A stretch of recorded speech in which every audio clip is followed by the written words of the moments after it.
Yeah. Can anyone hear me now?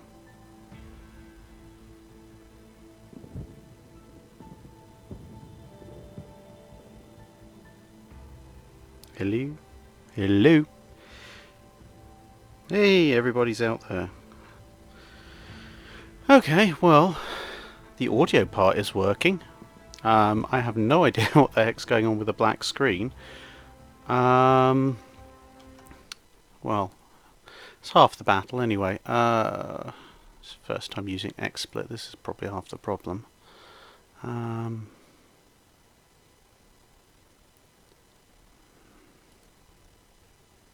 Hey.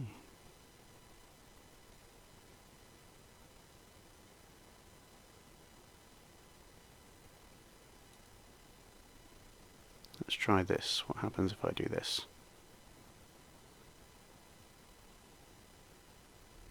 Ooh.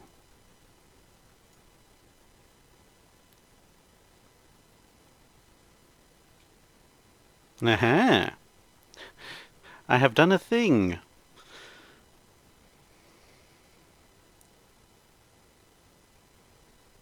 Right, well, now there's something for people to watch in the background while I meander on. This is going to be fun.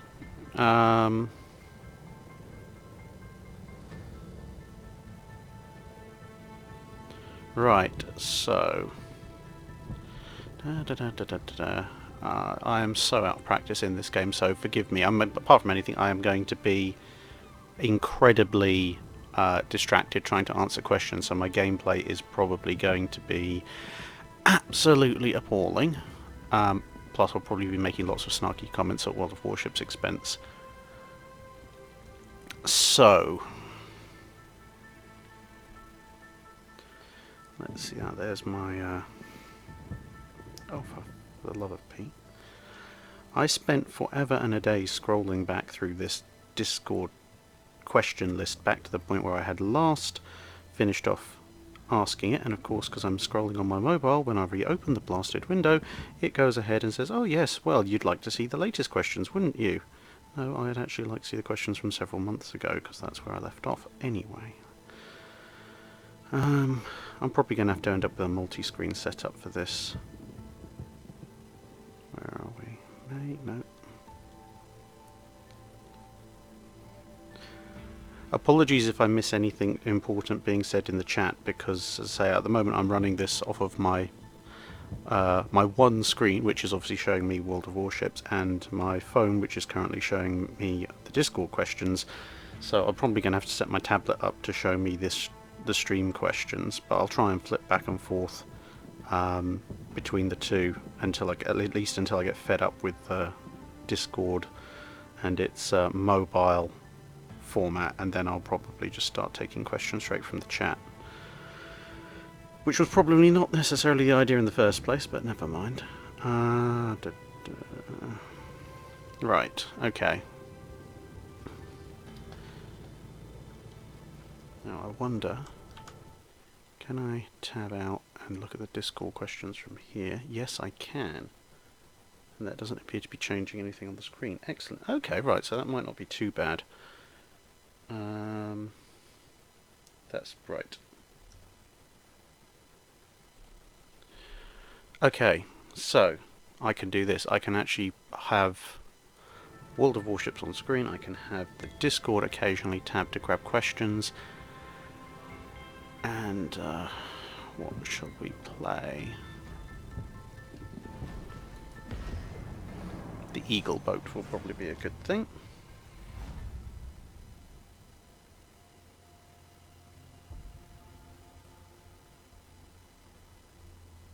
Right, oh, well, while we're loading, let's grab a question. So these initially, as I say, the initial idea of these live streams, they're kind of ad hoc things to try and answer the Discord-based questions, since I'm answering video Q&A questions and Patreon questions in the Drydocks, so the poor old people on Discord are getting a little bit left out at the moment. So let's start with a question from Drylander. he asks, for perspective, how big is this compared to your average World War II aircraft carrier? And he's highlighting a picture of the Gerald R. Ford, which is always helpful, and particularly its displacement of 112,000 tons. Well, the average World War II carrier would have been a displacement of between... that is probably going to be annoying, isn't it? Let me get rid of the audio settings on here.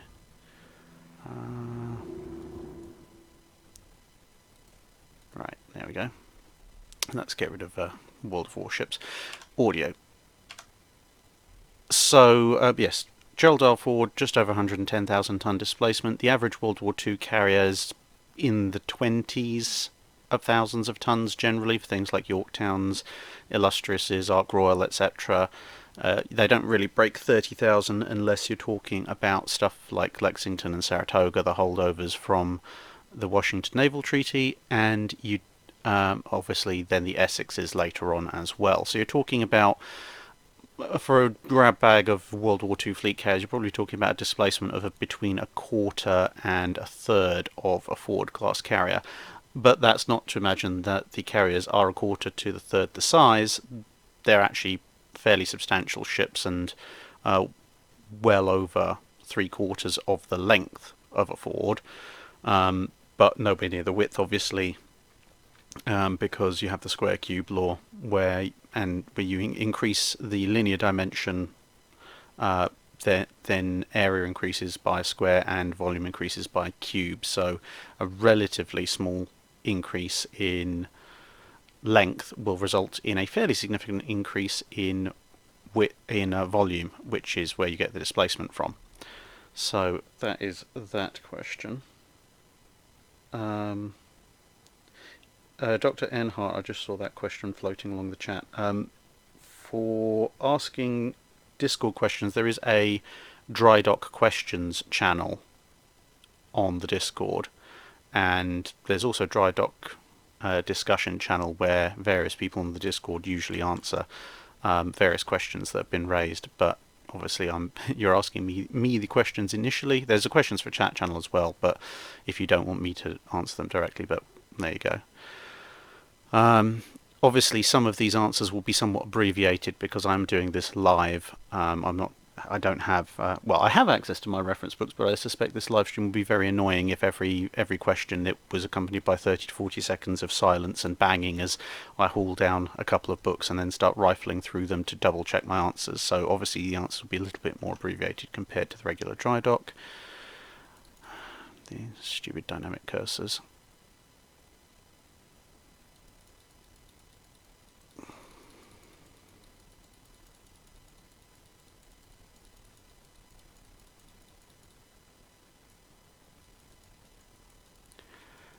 Anyway, while we're trying to hit a Hippo class, the next question that was asked was, what are the major and more important differences between a Crown Colony and a Town class of light cruiser? Oh, Leander. Well, the main difference is that a lot of the Crown Colonies actually ended up being built with only 3 turrets. And they're effectively the lighter, sleeker, wartime emergency version of the Town class. There we go. Hello. Yeah, that's the main one, and also that because of this stripped down nature, they knew they were going to have to put in more fire control and radar systems, etc. So that's one of the reasons for the strip down and for the not being constructed with one of the rear turrets. A lot of the Town class actually got that same kind of retrofit later on down the line. HMS Sheffield, for example, in the HMS Sheffield video, a bunch of people pointed out that some of the photos showed it without one of its aft turrets, and that's because of the sort of Crown Colony type refit. There are a bunch of other changes as well, but to tabulate them, I would accurately, I would have to get out a reference, because that's not the kind of information that just sits in my mind automatically. Yeah, and I can see you saying load AP against Leander. I am trying to like triple task on this, so forgive me if my ammunition choices are not fantastic. Metal Flop then says, how did Navy ships communicate formations and movements during fleet engagements up until the implementation of wireless, and how effective was it? Most of the formations would have been predetermined by the Admiral in charge and discussed. They'd either be preset formations that are in some kind of signal book, or if they're specialist to a particular operation, the Admiral will have discussed them with the captains before leaving port.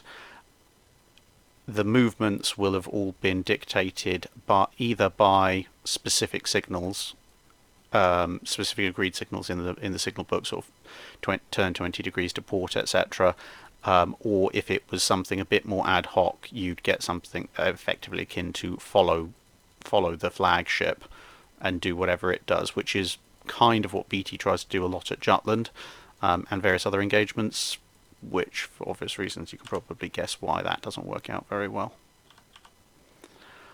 But yes, the way of signalling before wireless, once you're actually sailing around, would have been by flags, and that's why the position of flag officer is incredibly important, and this is why Seymour was a terrible choice.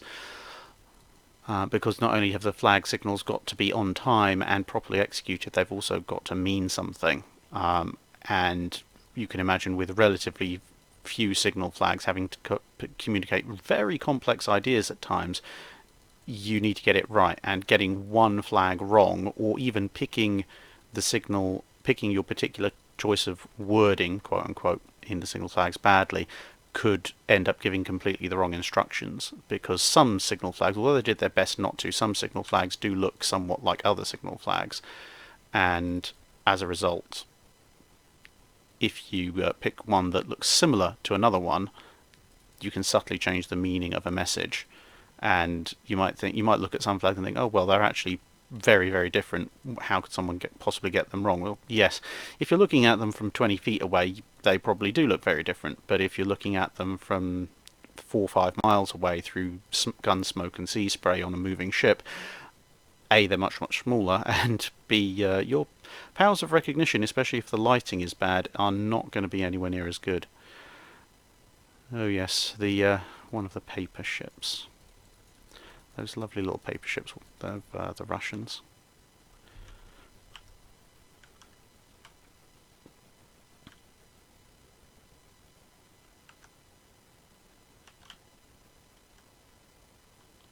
I have no idea where we're going. Oh, there's a Bayan. That's nice.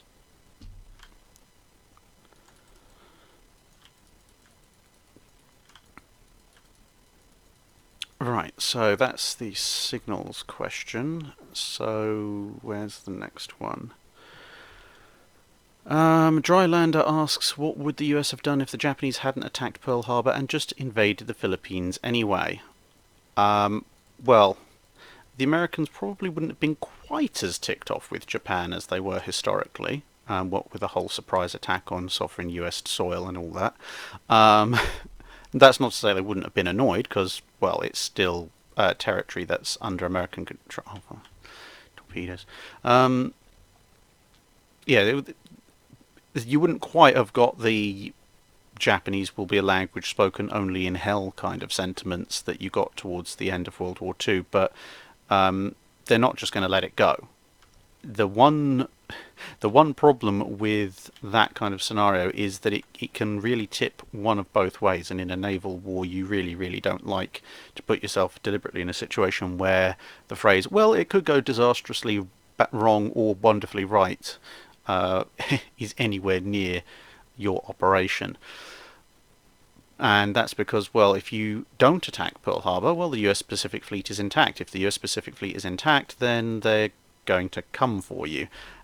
The question is when and how.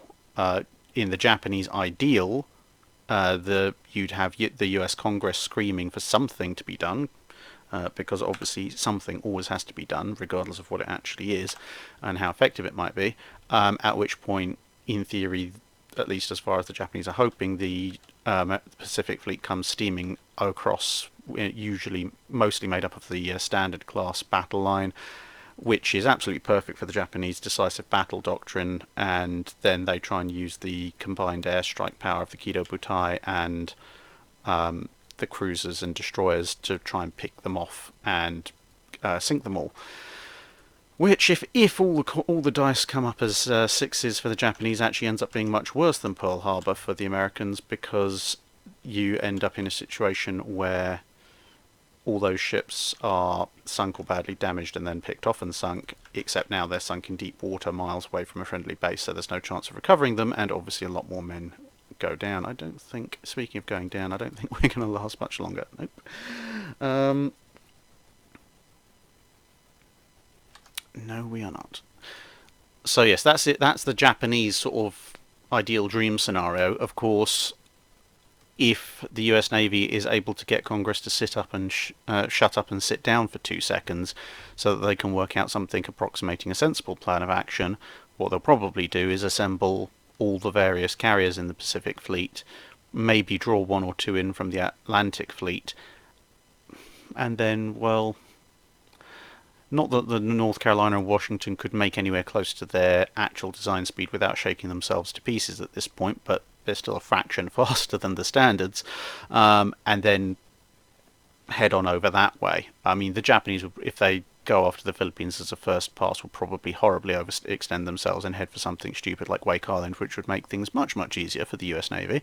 But a more considered tactic, which is really what the US was planning on doing in 1939, 1940 and 41, would be to send the Pacific Fleet over in stages, kind of like an island hopping campaign, but a lot more of a cagey approach. Now obviously we are still talking about a situation where the US Navy hasn't run into the Japanese naval air arm with its fully stocked load of pilots, all fully trained, and of course the Americans are going in green, relatively speaking, so that's probably going to be a fairly nasty exchange. But yeah, it's unlikely to end up, if the US Navy is able to follow its actual plan, it's unlikely to end up in a whole-scale massacre, although there will be a lot of ships lost on both sides, because you can guarantee if large portions of the Pacific Fleet, including the battleships, sail, the Japanese will be chomping at the bit to have a go at them. And despite anything that might happen with the American carrier task forces, the one thing you've got to remember is once those carrier task forces start operating at full speed, even if the battleships are assigned to escort them in close formation, which they probably won't be, but even if they were, given the speed difference, those carriers are going to end up quite a way away from their battleship escorts fairly quickly, which means that as and when the Japanese aircraft show up, they've either got a choice of attacking the American battleships, which are slow and likely not to be covered by much more than a notional cap, or they can attack the carriers, which are probably the more important targets all told, but those carriers are obviously faster. They'll have probably the fast cruisers as anti-aircraft escorts, and of course they'll have their own fighters. So it's very similar. That question is actually very similar to one I answered in the Drydock for this week, which is currently rendering in the background, which may explain some of the judderiness that some of you are experiencing, if the chat is anything to go by.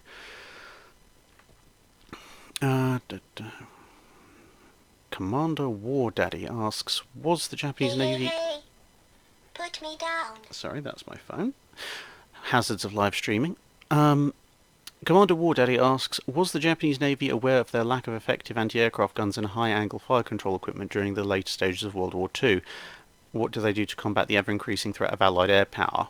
By the time you're in late World War II, there's not really a lot you can do to combat the increasing threat of Allied and more specifically US air power, because you just don't have the ships, the pilots, or the aircraft, to be honest, from a technological and training perspective.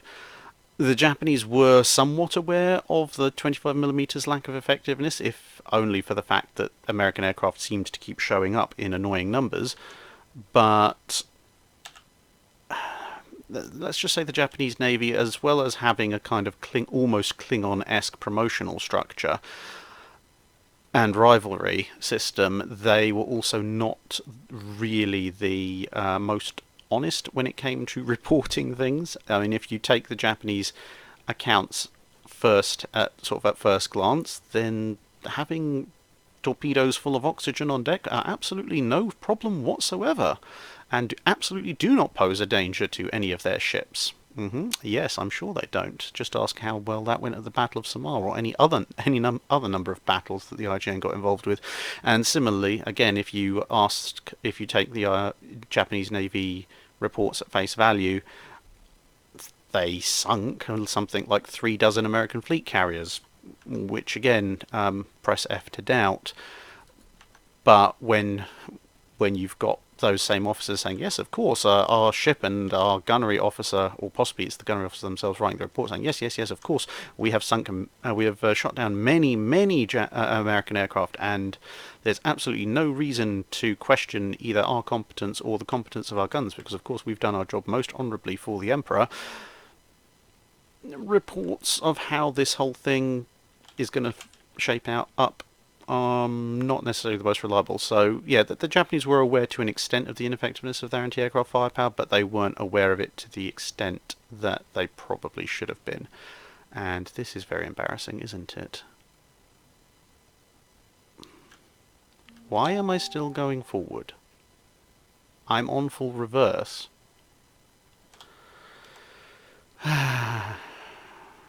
Oh, finally. Let's try and extricate ourselves from this, shall we?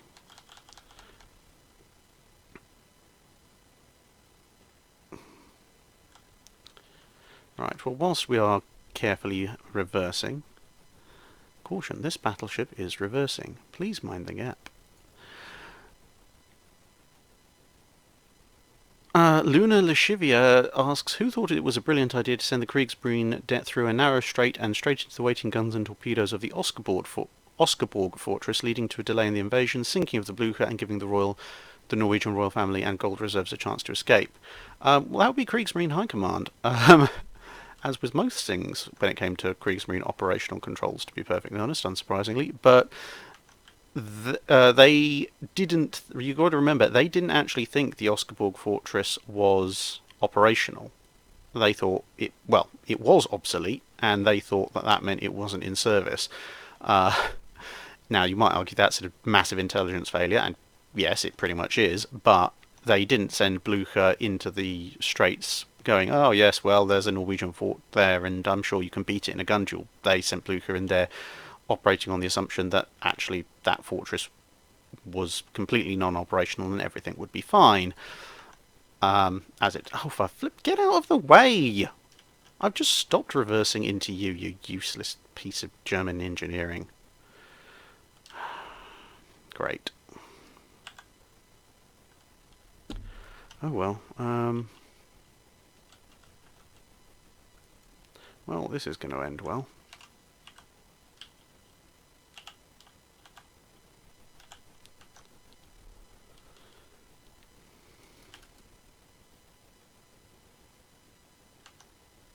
I was hoping to torpedo that Bismarck, but somehow I don't think life is going to allow me to do that or much of anything else before I go up in flames this time. Oh well.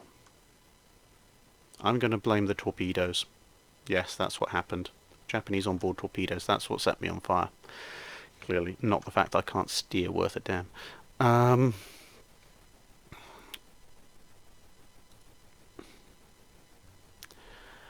Then, let's have a look. What's this question say? No, that's a response to the previous question.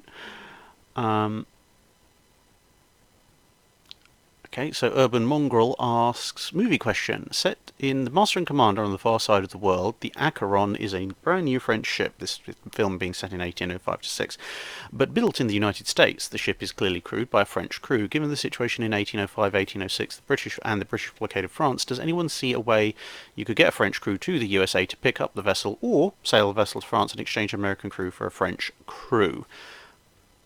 As I understand, France was desperately short of experienced sailors for the ships she already had. Basically, is this Hollywood, or could this really have happened? Well, for one thing, the Acheron is rather blatantly an XP of one of the American 6 frigates, Constitution, President, United States, Constellation, etc. So, was it Constellation? No, I don't think so. Chesapeake. Anyway, let's choose something that's not Japanese this time. Something that will let me focus a bit more. I swear it was down here. There it was. No. No. I'm not playing carriers, not on live stream. I have higher standards than that. Let's go. Yeah, let's do this.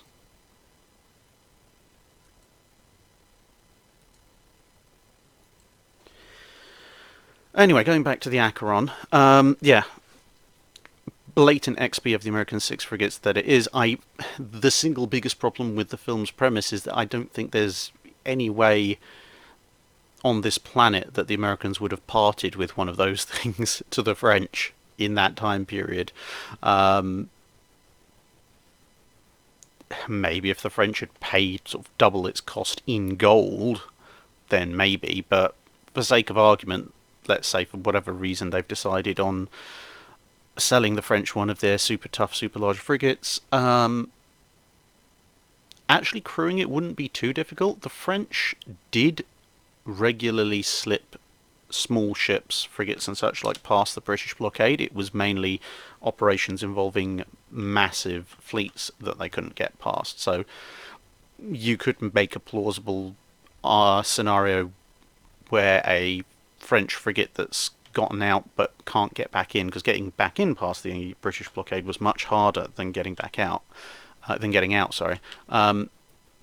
So yeah, you could hypothesize that a French frigate, like say the Hermione, the one that was mentioned in the Drydock last week, that they've rebuilt.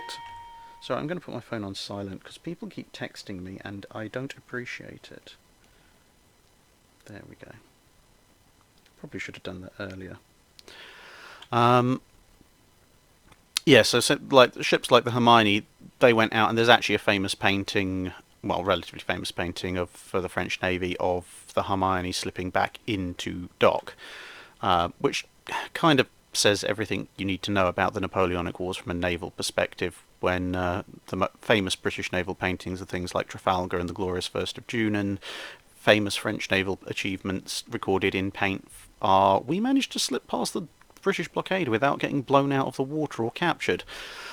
Anyway, random obligatory French ragging on aside, a ship like that got out into the Atlantic and then decided that actually maybe going back into port wasn't such a good idea, could conceivably then have fetched up in an American port, and if the ship was damaged in battle, damaged by the weather, etc., etc., if they can then convince, let's say, the Americans to part with said frigate, they could recrew the theoretical Acheron and set sail in that. And weirdly enough, that would kind of be given the Battle Flamborough Head video that was released on Wednesday, it would kind of be a weird reversal of fortune compared to the American War of Independence, where American crews were fetching up in French ports and trying to get a hold of French-built ships, and then you'd have a case of French crews fetching up in American ports and then crewing American ships.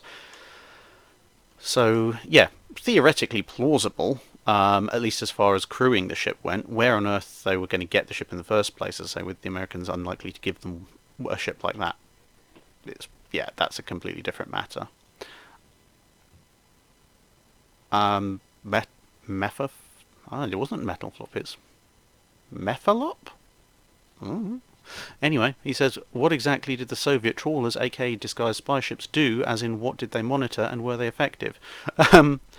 This is mostly Cold War era stuff, but effectively they just kind of sat around, because NATO did various naval exercises which have predefined operational areas, and of course there are choke points like the English Channel and various NATO ports, and the trawlers would just set up shop somewhere near one of those, either sail into the operational area, sail on a known patrol route, or a choke point or a port, and then they'd just wander up and down there being entirely innocent trawlers, trawling the non-existent fish and quietly listening in, because obviously trawlers tend to have lots of cranes and derricks and antenna to assist with their operations, and of course these days, well, in the modern era, sonar to deal with, helping to find fish.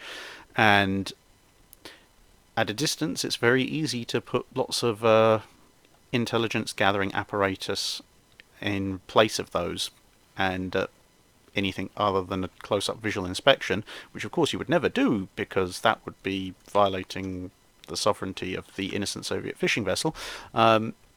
You could kind of pretend that you were fishing when in fact you were gathering intelligence on the NATO exercises, and that could be all sorts of things. That could be quite often they were listening in for transmissions from radar to try and work out how to counter, jam, etc., or fool incoming radar. If there were live weapons exercises, obviously that gave some idea of the capabilities of the weapons, and so on and so forth. In terms of effectiveness, they certainly did give them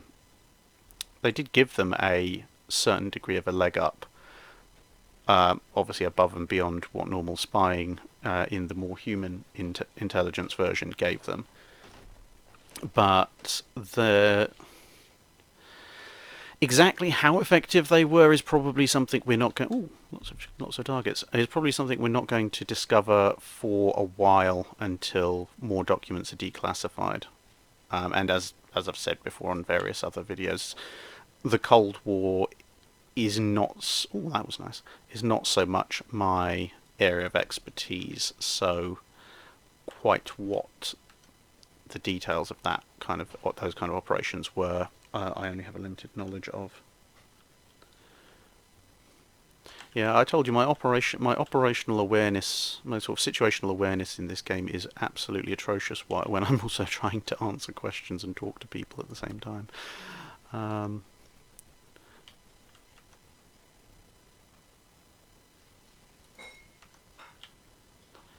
Right. So let's. It's a Pepsi can.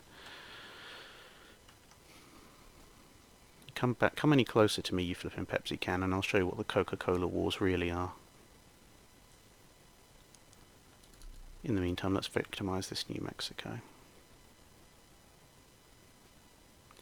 Oh, of course, I forgot. In World of Warships terms, German guns aren't accurate beyond spitball range.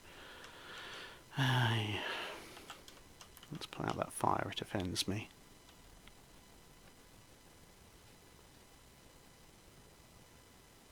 I will get to the next question in a minute. I'm just trying not to die quite so hilariously embarrassingly as last time. Ooh, torpedoes. That's nice.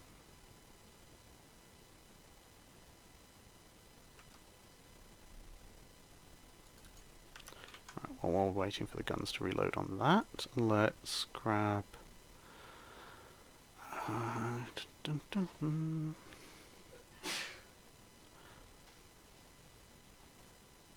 What if the roles of the This is Skullship asks, what if the roles of the Graf Zeppelin were swapped with the Scharnhorst, Bismarck and H classes, with the former designed as a battleship and the latter three designed as carriers? Okay, I guess that means you're building 4 carriers before the war and have a half-completed battleship. I guess. Probably things go a lot worse for the Germans.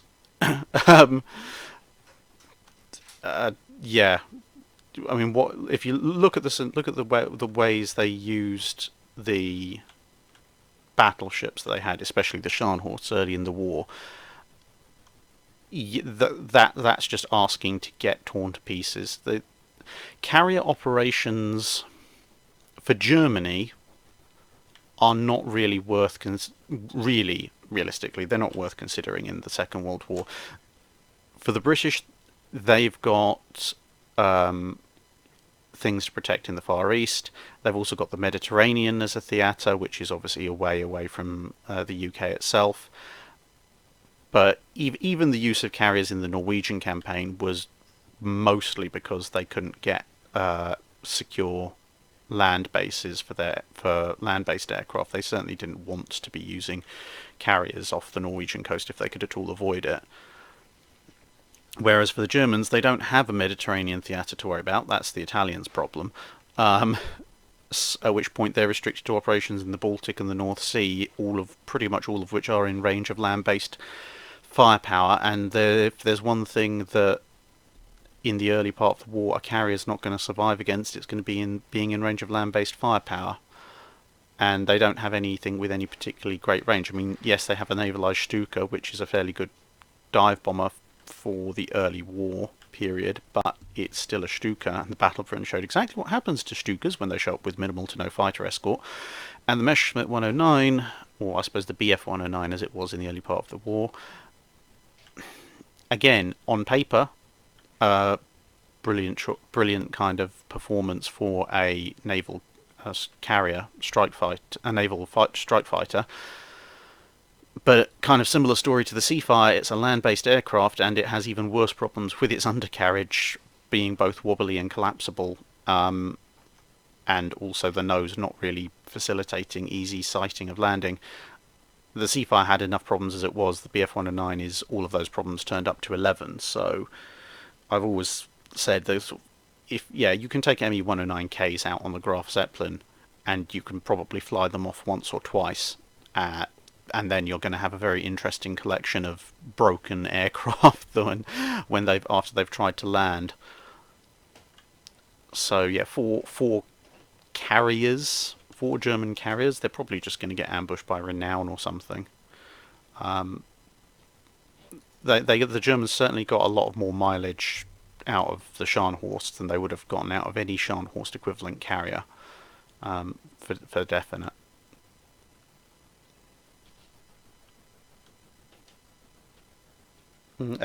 Just occasionally looking at the live chat. Agassi asks, "Is there any chance you look at the failed Swedish ship Vasa?"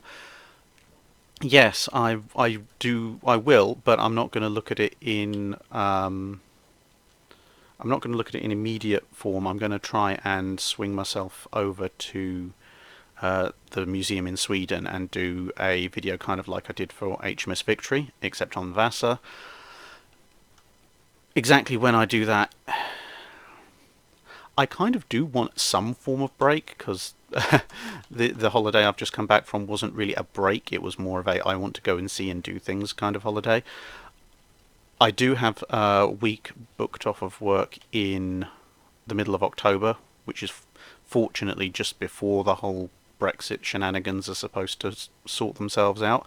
So if it looks like the politicians are going to be extra specially stupid and bring the whole thing crashing down around our ears, then I will probably take advantage of the fact of my still valid Schengen area passport and head over and do a quick whistle-stop tour of the key museum ships in Europe, including Vasa, in October, and then I'll use that footage to generate videos in sort of December and into the new year. Haha. Silly Frenchman. But I say it all depends. I might just go, you know what, stuff it. I'll just pay the Schengen visa prices in next year and go anyway in that time if I need a break. Or you never know, the politicians might actually come to some form of accord. Yeah, I'm not holding my breath on that one either. What should we do? Oh, where is His Majesty's machine gun?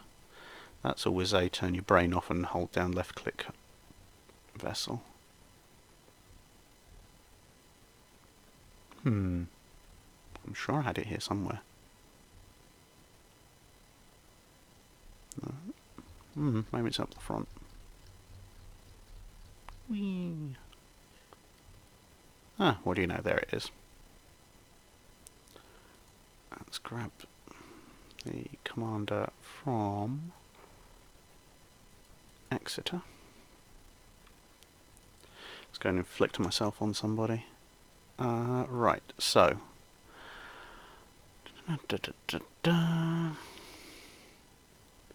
Benton says, from some sources that say World War II American escort carriers like the Sangamon and Casablanca classes were built from the hulls of cargo ships. Were there any other cargo ship types that could be converted into an escort carrier? I answered a question similar to this in a Drydock, I think. The Liberty ships, as far as I know, there weren't any Liberty ship conversions, and certainly the Casablanca class were not cargo ship converted. Most American light carriers, things like the Independence class, etc., were actually converted off of military vessels. Mostly things like the let's go that way. Mostly things like, well, the Clevelands, because, well, they decided they had enough Clevelands, so a whole bunch of Clevelands were turned into light carriers. Yeah, that much in terms of which class was based on which hull, I would have to look that up. So I'm going to skip the rest of that one for the minute because, as I say, I'm not going to go up and down looking at books all the time on this. Oh boy. Kubak Kivix? I have no idea. Kubakckiewicz, for anyone who speaks Polish. He asks, were large hull-mounted guns on submarines practical like the ones on the Polish Orzel class, and what was their role any different to the usual guns on subs? Short answer, no. A long answer, no. A deck gun, basically you want something about, depending on the era for a submarine, you either want something along the lines of a 4 to 5 inch deck gun. That's probably about as big as you want to go to have a crack at merchant ships when you don't want to waste torpedoes. Later in the war, you probably want something probably in the same caliber except high angle as an anti-aircraft gun, especially if you're a U-boat. But outside of that and some lighter weapons for anti-aircraft use, there's no point in having a bigger gun, because what you're going to do with it, you do not want to get into a surface fight with a warship in any way, shape or form, and a 4 to 5 inch weapon is perfectly suitable for putting holes in a merchant ship. So anything above and beyond that, it's basically an I want to commit suicide gun. Because yes, you've got something like Surcouf, which had twin 8-inch guns. Great concept. Yeah, now what happens if you get into a fight with an 8-inch gun cruiser? It's got at least 4 times as many guns as you do, and more to the point, if you put a hole in it, that's an inconvenience. If it puts a hole in you, you're dead, being a submarine and all. And the less said about the British attempt to create a submarine monitor with sticking a single 12-inch gun on it, the less said the better. In theory, you could. This is the thing. On paper, it sounds absolutely wonderful. On paper, you can have a submarine that ducks underneath the enemy fleet, shows up behind it, and then plugs a 12-inch shell at point-blank range into an enemy magazine. The chance of that actually working in practice, and more to the point, the chance of even assuming you somehow manage to pull that off, the chance of actually surviving more than 5 seconds once the battleship's secondary battery notices you are pretty much slim to none. So there's a reason the British gave up on that idea very soon. There we go. Don't you just love the old machine gun?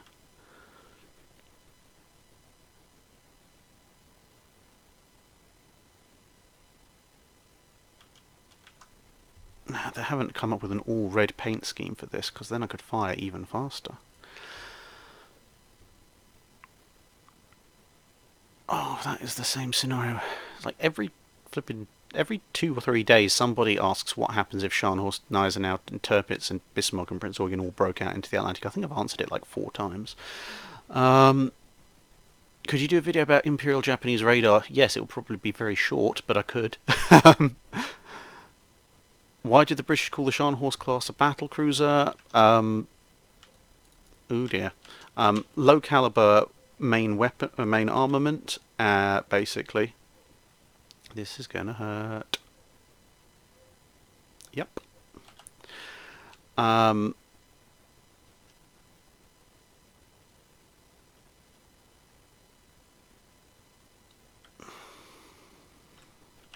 Yes, anyway, the Scharnhorst were called battle cruisers partly because of, 11-inch armament. The British didn't rate that much as a...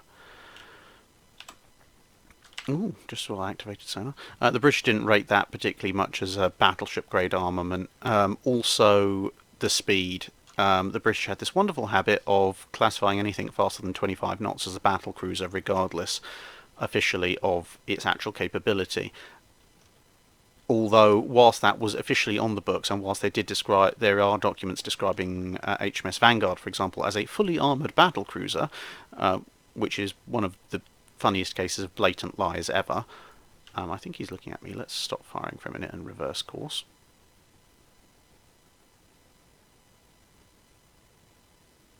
Oops. Well, that was a mistake.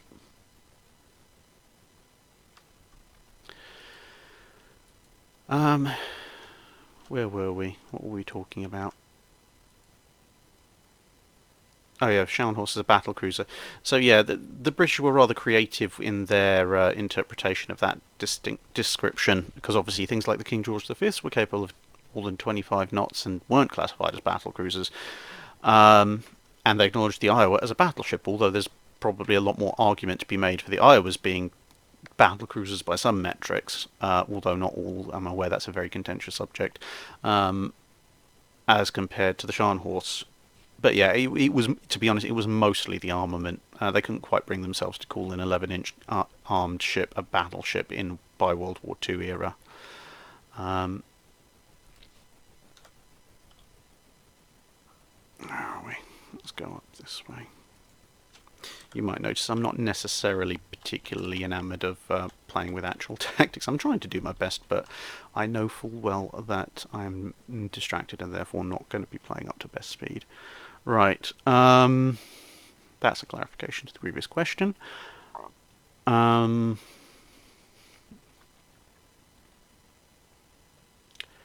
Kramalki asks, could the Central Powers have formed a combined fleet, broken out of the Mediterranean and forced a successful battle against the Entente Powers with the goal of crippling their fleets, or is that outside the realm of the possibility? Oh,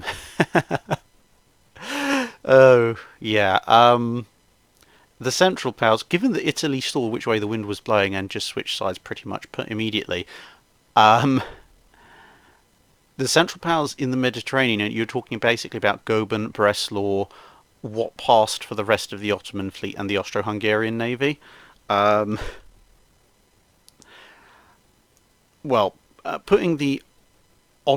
most of the Ottoman fleet in with a combined Central Powers fleet is basically attaching a ball and chain to the ankle of any useful force.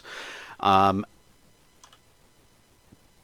well, I mean, even if you wait for the 4 Tegethoff class to be ready to go, the effective Central Powers Mediterranean fleet would be, the 4 Tegethoffs and Goeben as far as capital ships are concerned. They've got a bunch of pre-dreadnoughts, like the Rosetskis would be somewhat useful in combat, given the French had a lot of pre-dreadnoughts of questionable value in the Mediterranean. But if it looked like anything, it's just not worth considering. Between the British, the French, and the Italians, they had more than enough dreadnoughts to deal with basically what amounts to a theoretical force add of the Goeben to the Austro-Hungarian fleet. Although watching the Austro-Hungarian fleet face off against a mostly pre-dreadnought French navy would be absolutely hilarious. I think the Italians and the British will possibly even sit back a little bit to watch the shenanigans. Space Nifty says it would be awesome if you could include how many crew were on each ship in your 5-minute guides, both in peacetime and wartime if available. Yeah, love to. Figures change pretty much operation by operation, and definitely in something like World War II. Any figure I give would basically be indicative. I mean, it's kind of like on the Indefatigable video when you're talking about Age of Sail ships. You can say, well, it was armed at a certain point with this armament, and it's like, yes, it was, and that's probably pretty much the only time it was armed with that armament, and everything else was variants on a theme. Fair enough, some of the first-rate ships of the line didn't vary too much, but yeah. Anyway, back on the subject of crew. Peacetime crew varied massively in numbers. Wartime crew varied even more massively. I mean, the complement of American battleships for example, at the beginning of World War II, as they transition over to wartime, is significantly lower than what they would be by the end of the war, when they have infinite numbers of anti-aircraft guns aboard as well. Because each of those guns requires a fair bit of crew. Oh yes, I've forgotten this thing has a secondary build. Should be able to beat a Fuso and a Cleveland in a fight. Well, I better do, considering I somehow seem to have managed occupying this flank alone. Well, whilst we're sailing around this our lovely little island,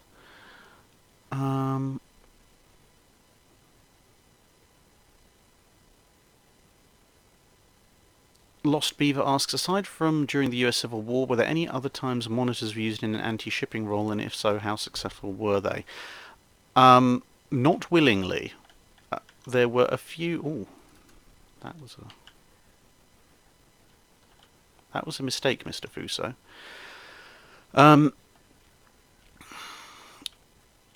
Monitors in an anti-shipping role... Well, technically World War One. But that didn't work very well, and it was more a matter of circumstance because, well, Coburn had shown up and the Raglan class had to defend themselves, which technically is an anti-shipping role. They didn't do particularly well at the job, but that's kind of a slightly different kind of monitor, to be fair. No, that's where the Cleveland went. Never mind.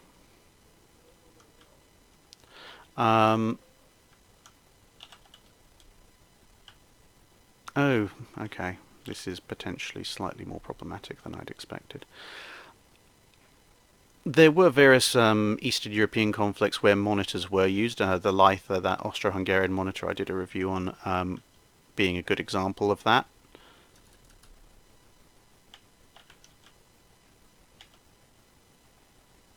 This is going to end badly, isn't it? Oh, look, across Zeppelin's dive bombers. Well, we know how this is going to end. What the heck's he doing? Okay. Right, well, I might be able to take this Fuso out before I explode. Especially considering he seems to be determined to give me his best shot as possible. Yep. Now, see, this is a circumstance where you want torpedo tubes on your battleship.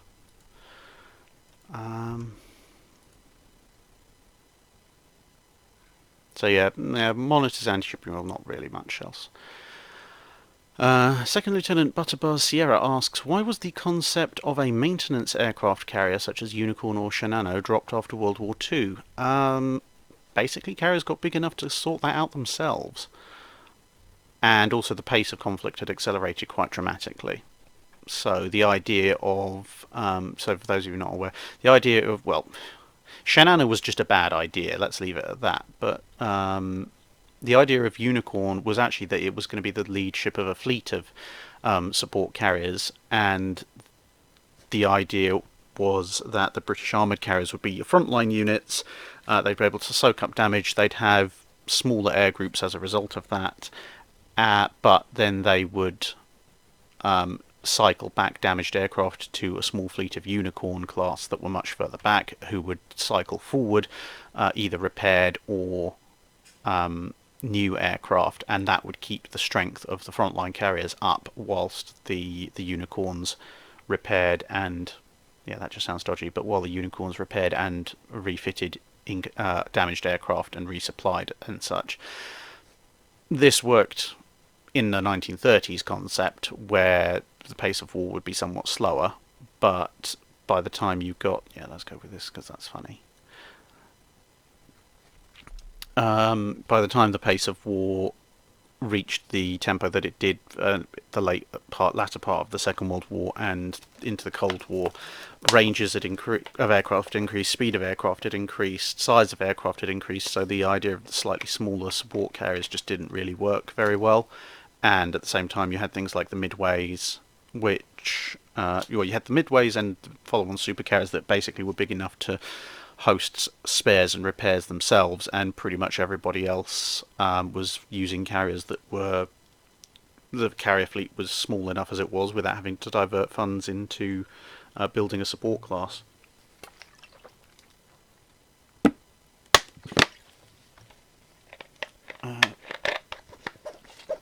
Sorry, just grabbing a drink there. Where should we go? Let's go into the islands, that's always fun. If you can survive long enough. What else shall we talk about?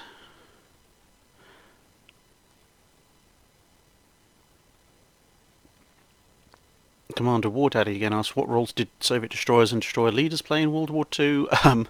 Mostly targets for the Luftwaffe, anti-aircraft defence batteries, or running supplies into cities. There weren't that many fleet engagements for the Soviet forces, for obvious reasons. Did the German and Russian navies ever battle in the Baltic Sea in World War I? Yes, quite a number of times. Sometimes went very well for the Germans, usually because they brought an overwhelming force. Occasionally they brought an overwhelming force and it still went badly for them. The exploits of the pre-dreadnought Slava are an excellent case study for that particular circumstance where, effectively the Germans don't accomplish all that much, but effectively manage to total the dreadnought SMS Rhineland, so good going there. Rezaf asks, how effective were British submarines against German fleets in World War II? Not that there were that many German fleets, but when they found them, the submarines didn't do too badly. They kept blowing the sterns off of German ships, which seemed to have a structural inherent design weakness there. An awful lot of German capital ships, when hit by torpedoes or otherwise sunk, seemed to either lose their sterns or almost lose their sterns. Even Bismarck, when it went down, its stern dropped off for no real apparent reason. Fundamental problem with ship design there. They damaged a lot of German ships. They put torpedoes into quite a few ships, but not so many successful sinkings, to be perfectly honest. But then again, they didn't have that many opportunities to do so, to be perfectly fair. If you look at how many U-boats and Italian submarines damaged British ships as compared to warships as opposed to sinking them, you'll probably find the ratios relatively similar, but it's not something that I've looked into in extreme detail. Skullship says, what is the straight-up dumbest design for a warship you can recall? That's a very loaded question. Single dumbest? Probably the mini renowned torpedo battleship that the Americans thought about in the 1910s. I say mini renowned because it's basically 3 twin turrets, except armed with 14-inch guns, 27 knot top speed, and 8 submerged torpedo tubes. And yeah, it was basically a throwback to the torpedo cruisers of the 1880s, only in the 1910s, and I have no idea who came up with that design. I think it was probably somebody who'd just been told, you are sitting here from 9 to 5, so, and you're paid to draw stuff, so draw stuff. And they was like, well, okay, I've drawn everything sensible. How about Kitakami except battleship size? Except that the Kitakami didn't exist at that point, so maybe the Kitakami is technically copying them. Never mind.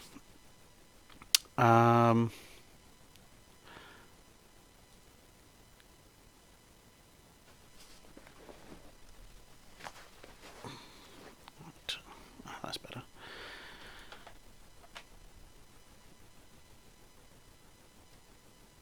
Drylander asks, once submersibles like the U-boat had come about, was there any attempt to revive something similar to the USS Monitor's original design, aka a large, heavily armoured turret with large guns mounted on a boat that was low in the water or just under the water? Basically a floating raft is what you're asking about.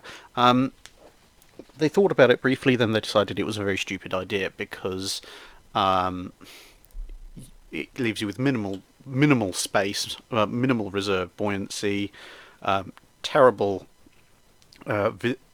ability to actually see any considerable distance, which is very important by the time you're into the era where submarines are actually practical. Hello, Turpits. Meet 5-inch 38 in copious numbers. And basically the only advantage you could possibly imagine having is if you were in a position where you could fire torpedoes and torpedoes would go under you. You just love smoke screens. But that's not really anything like the level of advantage that you actually need, considering all the drawbacks of that kind of design. So yeah, it's basically when they knew that a ship was going to have a significant possibility of running into enemy torpedoes, they basically did what you can see on monitors like a HMS Glatton, which is they put bulges that were almost doubled or more the width of the hull, on the principle that, well, yeah, torpedo me all you like, you're still not going to sink me because I effectively have the world's biggest spaced armor belt. Which, to be fair, worked out fairly well. The monitors were pretty much impossible to sink with torpedoes. This was also the basis of Churchill's rather weird and wonderful idea in the Second World War of turning the R-class into a floating anti-aircraft battery. And sailing them into the Baltic. It was just, yeah, his idea at least was to put on so big a bulge on the ships that it would be impossible to sink them with torpedoes. He didn't seem to quite have realised the fact that if you're in a position where the Germans are able to volley fire 20 or 30 torpedoes into the side of your ship, you're probably in a worse situation with a lot more weapons being thrown at you than just a bunch of U-boats volley firing torpedoes. Well, that ended badly. I think I got a bit distracted.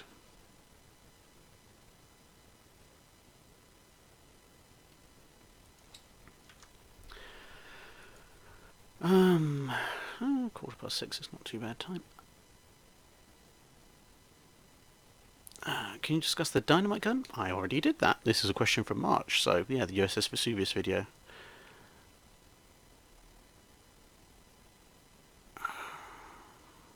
Answer that.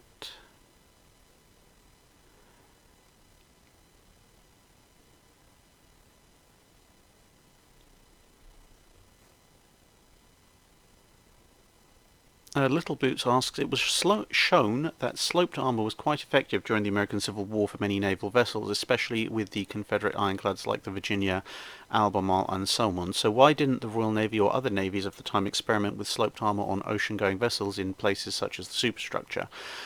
Basically because the superstructure was far too high up to start putting armour on, and also if you look at a lot of the early ironclads, it's a case of superstructure. What superstructure?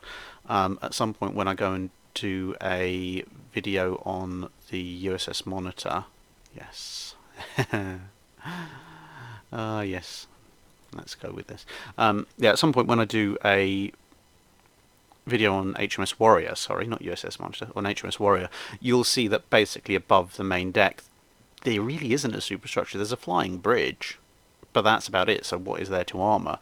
So the armour's all on the hull, at which point, why do you not do sloped armour on the hull? Because for an ocean-going ship you need the space for the gun decks, you need the space for the crew, and you need the space for stability. Effectively, if you do sloping armour on an ocean-going large-scale ironclad, you end up with something that pretty much resembles the French tumble-home designs, which they did actually build. They built a number of tumble-home design broadside ironclads, but as with the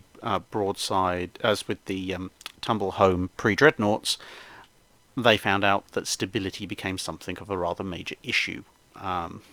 So yeah, sloped armour is also somewhat difficult to pull off on anything other than a monitor, in terms of just the technology and logistics of it. Rezaf asks, what countries that already use all or nothing armour in World War II? I think that means what countries used all or nothing armour in World War II. In new construction, everybody but the Germans. The Italians had a few splinter plates and stuff, but basically everyone but the Germans.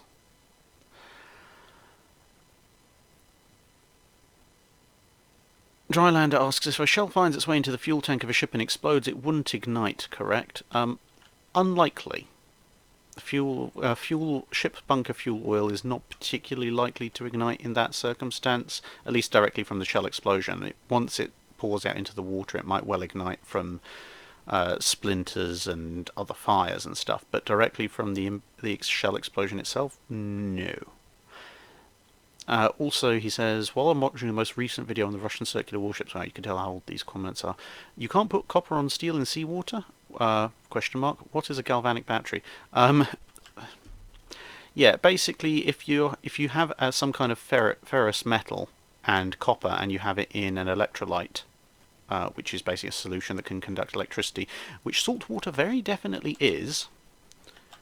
Okay, let's hide for a minute, because I'm not going to win this kind of gunfight. Luckily, no one at this tier has sonar or radar, and most of them are scrubs. So they'll probably come in looking for me.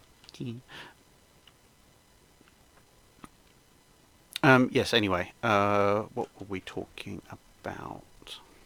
We were talking about galvanic batteries. Yes, so copper and or zinc and or ferrous metals in an electrolyte, any sort of two of the above, and you create what's called a galvanic circuit. So effectively, electricity starts flowing from one metal to the other if there is a connection available. This is how lead-acid batteries work. There's a lot more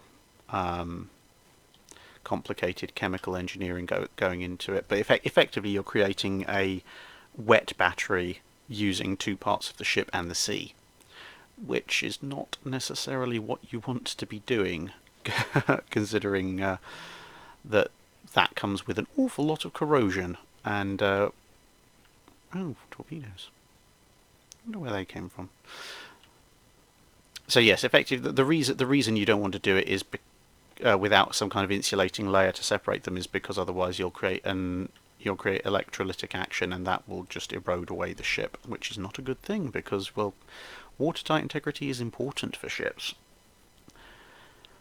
Reza then asks, is there any way to fix the mechanical issues that come with quadruple turrets? Yes, design them properly.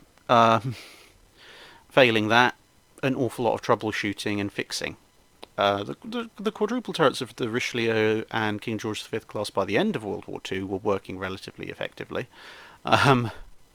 But, well, a single gun turret is a complex thing. A twin gun turret is an even more complex thing, and so on with triples and quadruples. So you're basically asking for trouble. The more guns you put onto a ship in a single turret, the more likely it is you're going to have mechanical issues, because you're just making something that becomes exponentially more complex and has more and more points of failure. That Kaiser class is coming down the straight. Shall we go and meet him?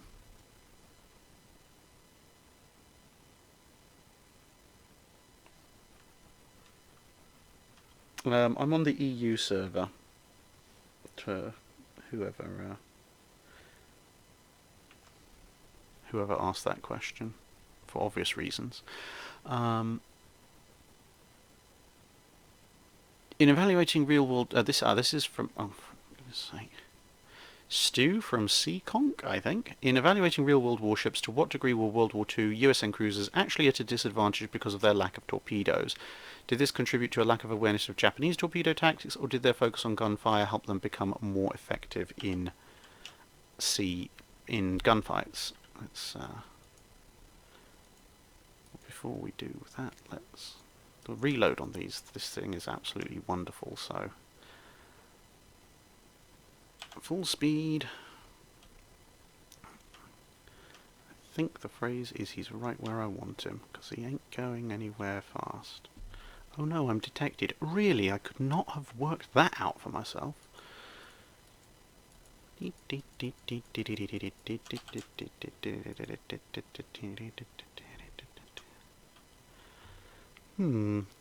appear to be suffering some problems there, Mr. Kaiser.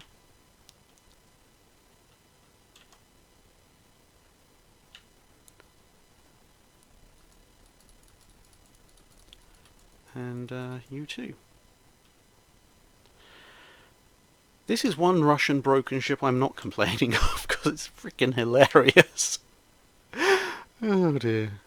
Motoring on along with a broken engine. Because, of course, that's completely realistic.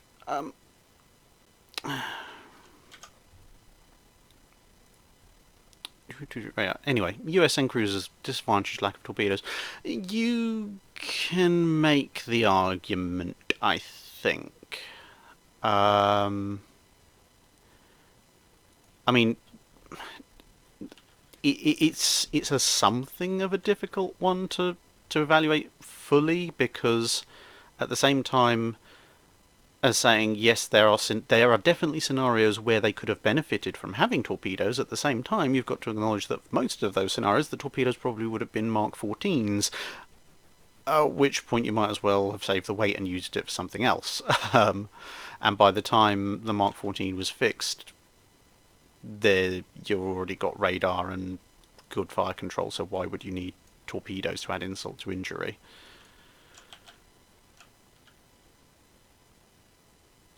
Let's see what this guy does. Will I need to use a second wave? Oh, very nice. Oh, hello. Who did that? A Wyoming? What the heck? Oh, over there. Oh, good for him.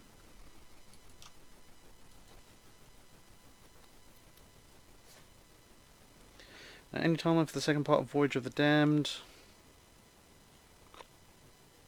Late November, early December, maybe. I've got all of September and I've got a 3 or 4 year list of special videos, but I've decided which ones I'm doing September and October mostly. In that vein, let's try the war canoe. That's always good for well, it's either good for a laugh or you just explode messily very quickly, so one way or the other. So yeah, I don't overall, given the specifics of the Mark 14 torpedo, I don't think the US Navy's cruisers would particularly disadvantaged by not having torpedoes. If they'd had working torpedoes, they certainly could have made use of them in some circumstances. Lack of awareness of Japanese torpedo attacks, they were fairly aware of them, they just didn't expect the Long Lance to be so stupidly long range, which, to be fair, virtually nobody did.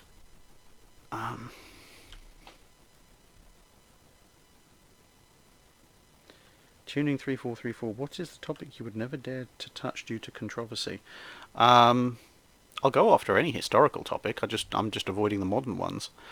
I mean, heck, I've done videos on the anti-slavery trade, and I have a video, well, I have a script under preparation for Mers El Kabir, and if there was ever a controversial action by the British, by the Royal Navy, Mers El Kabir would be it. So yeah, history-wise, the thing is with history, it's happened. You can make interpretations, arguments, and justifications over it, but to a certain degree, whatever you say, you can't really hold anyone accountable for it because they're all dead. Modern stuff, not so much. So yeah, stay away from that. Cornship asks, do you think a treaty cruiser armed with 7 to 7.5 inch guns instead of 8 inch guns could have made a better all-round compromise design on a 10,000 ton hull? If you've got a good enough 7.5 inch gun, I suppose, but the weight savings are probably going to be marginal. And again, square cube law.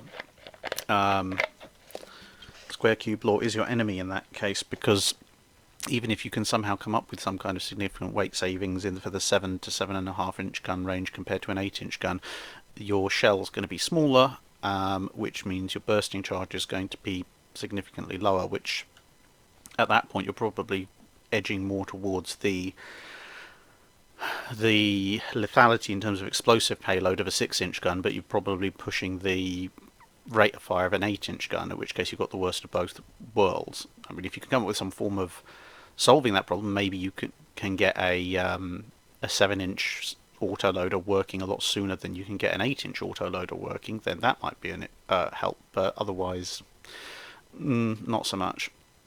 Generally in naval terms, a 2 inch jump, once you get into cruisers and above, a 2 inch jump in caliber is really the minimum that's justifiable. Solar Admiral Scrublord asks, could the Royal Navy build something like the 1939 South Dakota class in 1923? sans technology is not available at the time. No, not the of a similar, not on a similar displacement, because the South Dakota class as with all late 30s treaty era warships, benefited from modern machinery which weighed considerably less and had significantly higher power output. Oh dear. Let's try and ambush that Cesare if I can evade detection.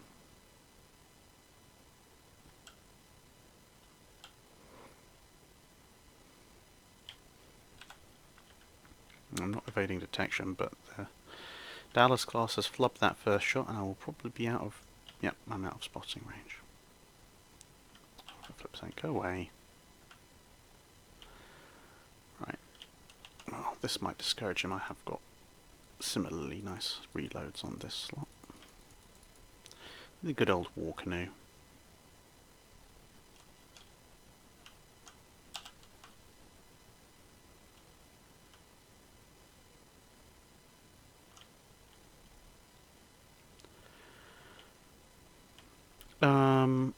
Yeah, so not on the same displacement, but in terms of speed, armor protection, firepower, they could do a lot better. They made the G3, well, they designed the G3s. The G3s are superior to the South Dakotas in practically every respect, at least on paper.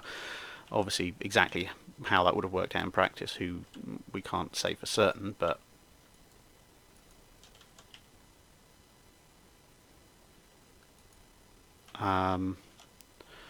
you look at the displacement of the G3. I mean, the G3s are better protected, they're a heck of a lot faster, and they have similar firepower, albeit it would be a kind of Nelson-style 16-inch gun, not a... I think I'm rather unpopular for some reason. Yeah, not a 16-inch 45 caliber, so you can make some arguments about gun effectiveness based around that. But, yeah, it's entirely possible. I mean, the Americans were designing the South Dakota 1920s, which apart from the speed of them, are otherwise significantly more powerful than the 1939 South Dakotas. I'm going to hide behind this island.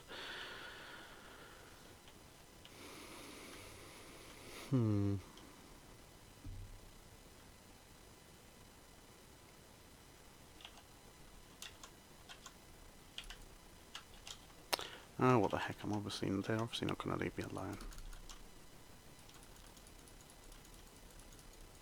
Huh. Maybe I should have been shooting it with guns this entire time. That thing has paper armor.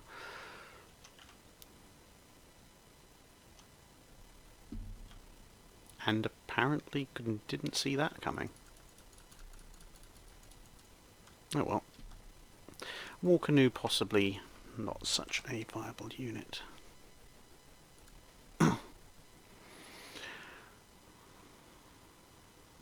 That's a request for a special.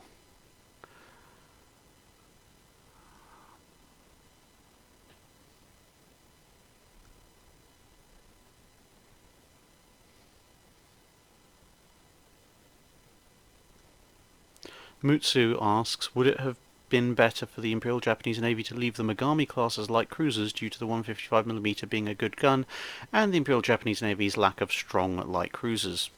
Probably not. I mean, what are they going to use it for with 6-inch guns that they weren't going to... Oh, there's a nice message. I will read that later because I'm not going to... I don't want to let people see it all on screen, but I will read that message later. Oh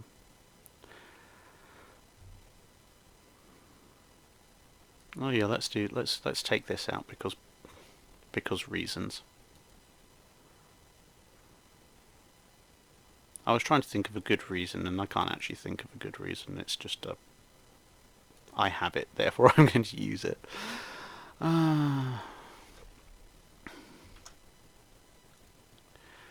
Yeah, I say 6-inch guns, 8-inch guns. The Mogamis are going to end up being used for pretty much the same thing, and probably going to have the same fates. So, giving them the ability to fight heavy cruisers is probably about as worth it as anything that the Japanese Navy did.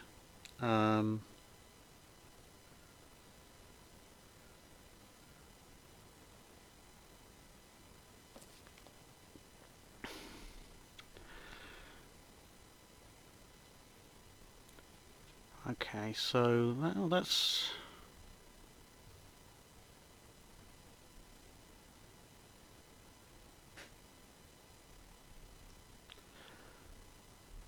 not too many. Oh no, there's a whole ton of questions from the 11th of March. Okay, well, that's 2 weeks worth of Drydock of Discord questions caught up with. So let's send the slow boat service over this way.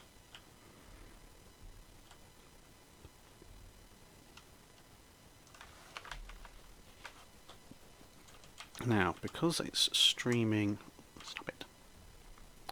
because it's streaming World of Warships, then yes, you can't see me looking through the chat. So I'll try and grab a few chat questions. I think I'll probably give it another 15-20 minutes and then I'll sign off because I have dinner waiting for me. So let's have a look at some of these live chat questions.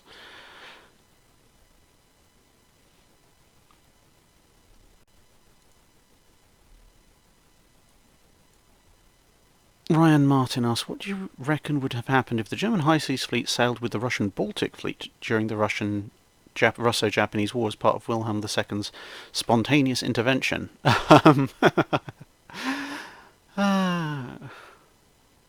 Fun and shenanigans would have ensued. The Kamchatka probably would have fired on the Germans. The Germans probably would have sunk the Kamchatka at some point when they got fed up of it. Everybody would have despaired at the absolute chaos of the operation. Yeah, it would have been a cavalcade of comedy that the Germans didn't understand. Yeah, that's just... Oh, I don't even want to think about that. That's just no. I'm staying away from that. I mean, I know we fought 2 world wars against them, but even I'm not that cruel to inflict that kind of fate on the Germans.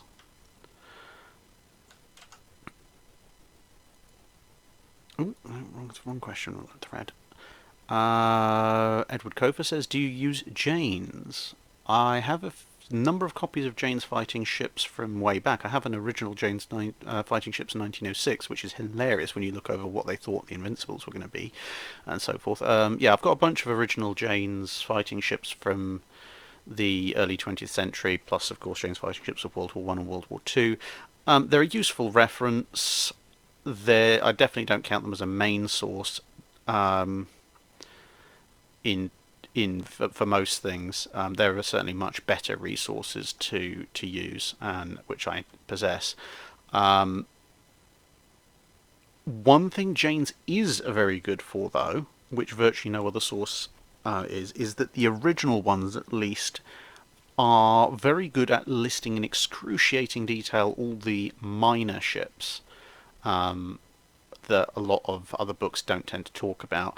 And also, it's a very good source to find out how many dockyards and where they were and what size of dockyards were available. And that's actually very important when it comes to discussing things like... Oh, look, it's my evil twin. That's very important when it comes to discussing things like, could X nation have built up a fleet to challenge Y nation? Because it's not just, as we've said before in other videos about logistics, it's not just a matter of do you have the money to do it, do you have the steel output to do it, it's do you have the naval infrastructure to do it. And if you physically don't have the numbers of docks at the appropriate sizes in order to actually construct the ships that you can otherwise pay for, then you have a cap on your construction capability there, which is not something that a lot of people realise. I mean, even in the World War II period, it's all very, very well for people going about the Z plan and the H-40 insert number here. But the simple fact of the matter is that the vast majority of the H-class battleships past maybe the H-41, it was physically impossible for German shipyards to build.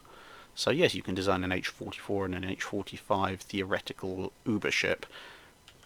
Nazi Germany physically was incapable of constructing such a thing. it's actually, I was going to make allusions to the forward offshore mobile base, but then I realised the Americans probably could actually build such a thing. So, haha.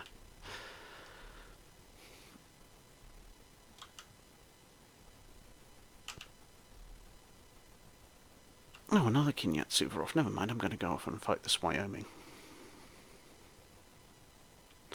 Eventually. See, the Nikolai is more realistic in terms of how Russian ships actually would perform. Should have lift music for while we're waiting for it to turn around. And now it's the chase of the geriatrics. Where's my Zimmer frame? Anyway. 11 Bravo Crunchy asked, how useful were the obsolete destroyers the Royal Navy received from the US in the ships for bases trade? Did any of them, besides HMS Campbelltown, have distinguished careers? A few of them did actually do pretty well for themselves. The main aspect for them in terms of usefulness was not so much in frontline roles, but they gave the Royal Navy desperately needed oceanic capable escort ship hulls, which in the early days they desperately needed. Yes, they'd cranked up Flower class and Hunt class production to the max, but it was still going to take some time for those ships to come into service, and the Clemsons, albeit that they were a little bit old and long in the tooth, were faster than both at max speed. They were faster, which made them more tactically useful, and they were somewhat larger as well, except for some of the later Hunt class. So, who's that? Oh, for flip's sake. I'm having a private battle over here with this Wyoming. Can't you see that? I'll now ask you to go away in the traditional manner of the Russian people.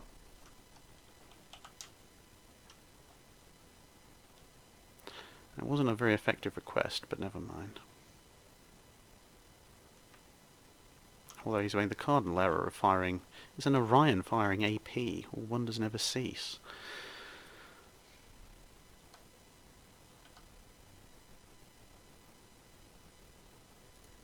So yeah, Clemson's very good. David Stokes, any chance you play the Hearts of Iron 4-man the Guns expansion? I want to. I even made a promise to somebody to do so. The main problem, to be perfectly honest, that's a little bit more effective, but no. The main problem, to be perfectly honest, is lack of time. Between the day job and this, doing this for the, well, not this particular live stream thing, but generally running the channel and various other bits and pieces that I have to do, like my medieval reenactment, etc. Plus, you know, actually occasionally showing up for actually, you know, being married and all that. It's occasionally, I believe my wife occasionally appreciates my presence. Yes, between all that, there's not that many hours in the day left for a long burn game like Hearts of Iron 4, unfortunately. But when I take this is what I'm saying with this October break off work, 1 week off work, I might use that as an opportunity to try and catch up with some of the longer form games that I've promised people that I will try and play / review. Let's go with Roma. And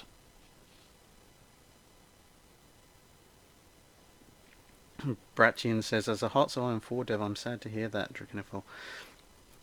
Yeah, sorry about that. If you can ask someone to invent a special 28-hour day for me, but I desperately want to play that Man the Guns expansion. But say, I might do it over Christmas, to be perfectly honest. The Kebabizer asks, what if the Ottoman Navy and the High Seas Fleet changed places in World War II?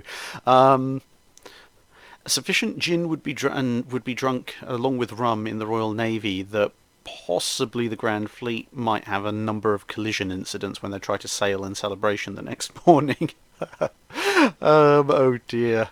I can imagine the look on on the High Seas Fleet's faces when they discover that all they've got to fight the British with are a small collection of clapped out, rusting relics, at least some of which were previously owned by the High Seas Fleet themselves. That would be absolutely hilarious. I mean, if the British work that out, they're going to be off the German. They're going to be off the German coast in about as fast as they can sail. There's going to be like early morning knock on the door. It's like, oh, good, top of the morning, Fritz.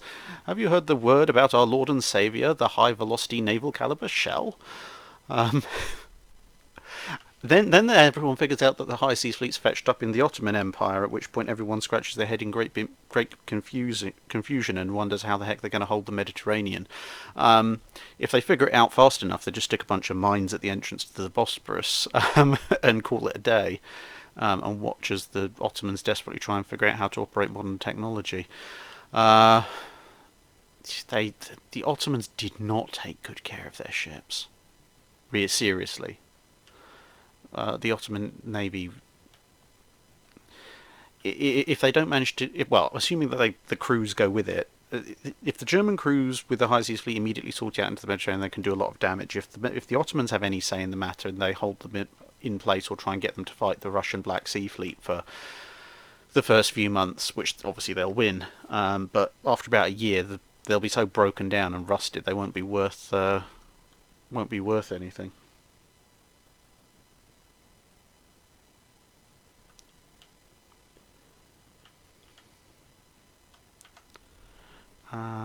What else we got? Well, Roma's on its way on its cruise for Destiny.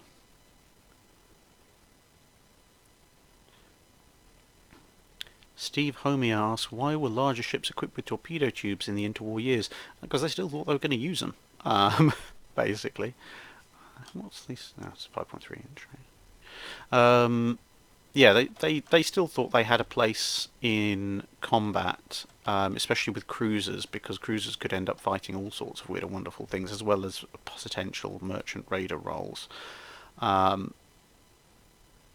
Cruiser torpedoes had a limited degree of use, a limited degree of success. I mean, the Japanese enjoyed some success early on with them and would continue to enjoy a limited degree of success throughout the Pacific War.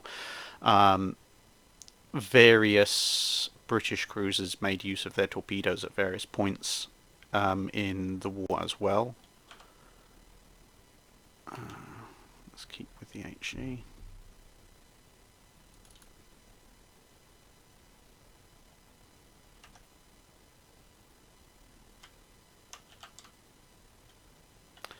Oh, will you go away? Where are you? Sensible person. He knows to stop firing when somebody looks at him in the smoke.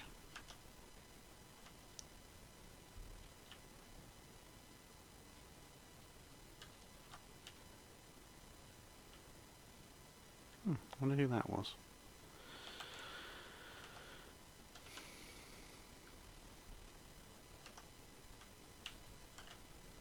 Oh, Kremlins. Oh, apparently there's a Bismarck out there as well. Right.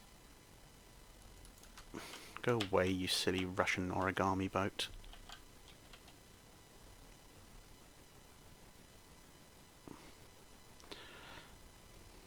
Le Pasta torpedo beat. Yes, this ship is not going to last very long, I think. Anyway, let's get back to answering some questions, shall we?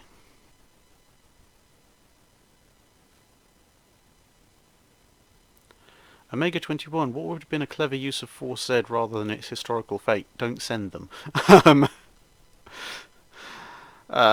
Yeah, basically most of the justification for Force Z, at least from Churchill's perspective, was Tirpitz is tying us down. Therefore, if we send a King George V over to the Far East, it'll have the same effect on the Japanese, rather discounting that the strategic situation where the British were being pulled from pillar to post by their naval operations and therefore couldn't afford to dedicate significant resources needed to go and blast Tirpitz out of the water to that part of the world, as compared to the Japanese, where they, well, having just ditched most of the American Pacific Fleet, pretty much could afford to devote large amounts of resources to taking out a couple of capital ships, although as it turned out obviously their air power was good enough that they didn't need to worry about it. Yeah, Churchill, great politician, good leader, horrible tactician for the most part. He occasionally had the odd flash of brilliance, but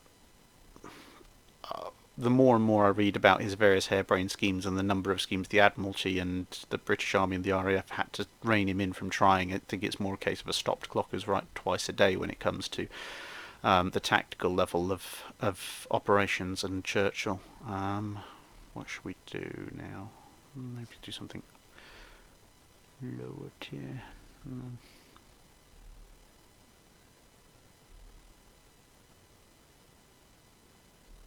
I don't want to take another tier 10. The Albany's just pain. Oh, the Smith. Yeah, the Smith is hilarious. Occasionally.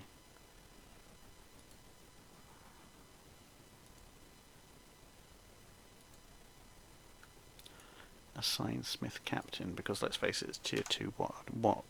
You're not going to get that much use out of things. Why do I keep going back to the Discord questions?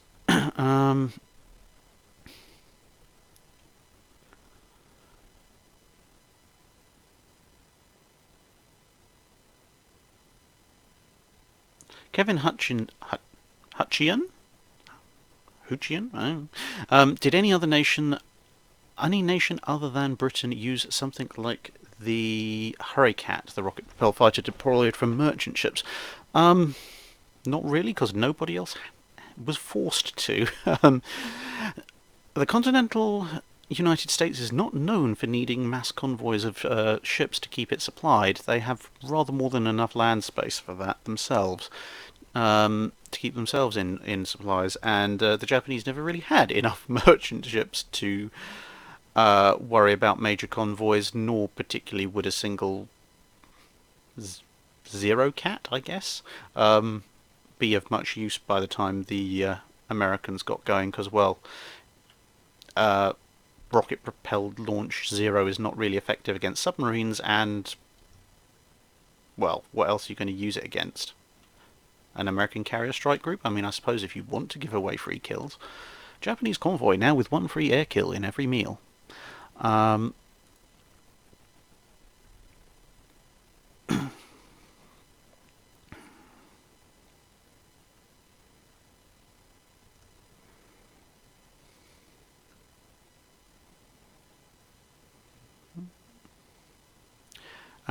Krennic asks, will you ever fix the typo in your Naval Historiographer title card?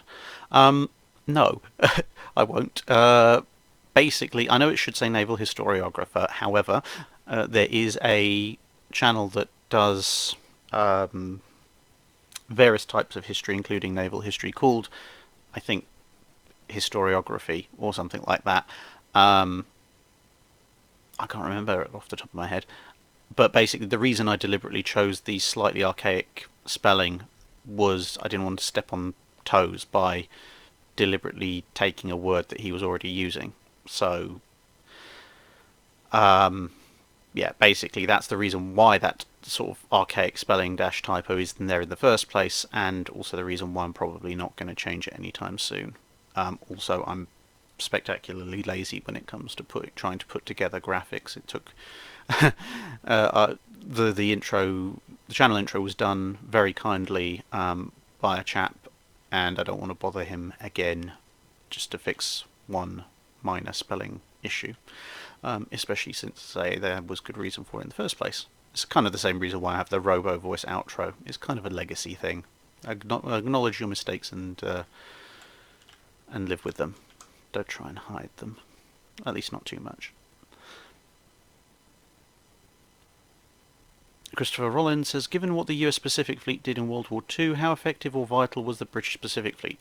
Effective? Very. The Americans quite liked the actual American Navy that was present, well, not on the ground, hopefully, present at sea, actually quite welcomed the arrival of the British Pacific Fleet, because as they'd noticed with HMS Victorious's stint, the British were very, very good at fighter direction, and the sea fire, for its many and varied issues as a carrier fighter, was a superb interceptor.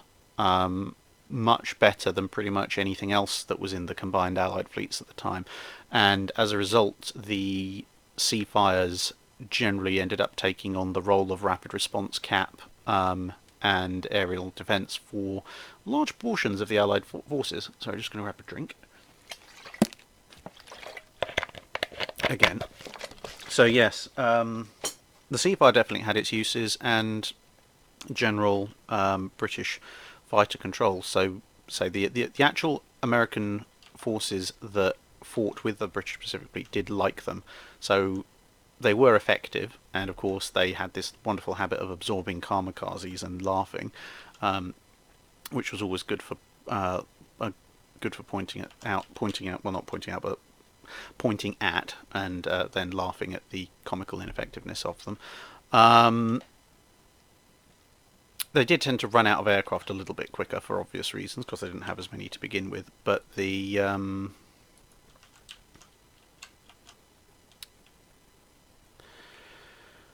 vital is a completely separate question. Vital, let's face it, no. The US Navy was going to horribly brutalise what was left of the Japanese Navy at that point, regardless of whether the British Pacific Fleet was there or not.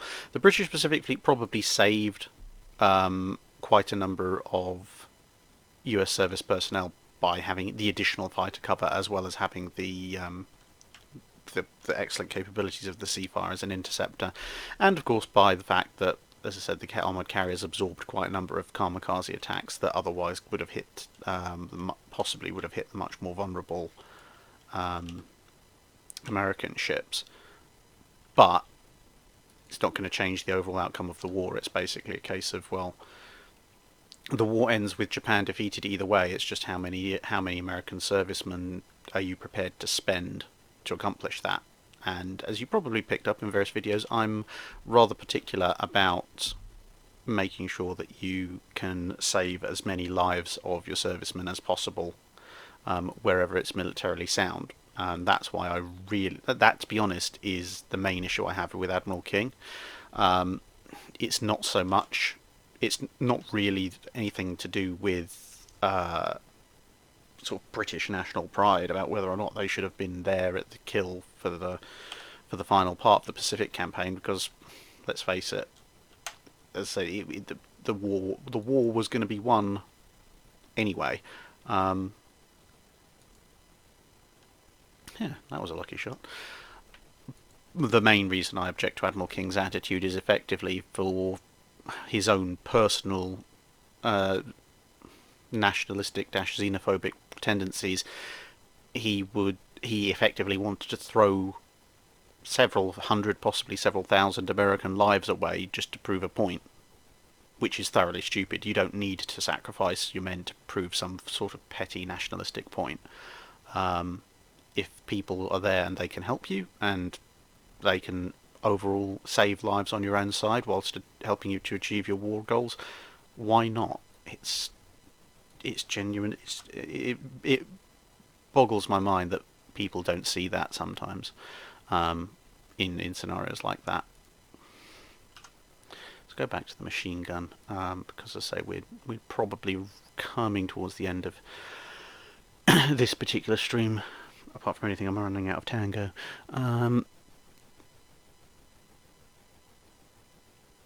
Related question, I think. Did the British fleet ever face a Japanese fleet, or were the Royal Navy only attached to the US fleets during battles?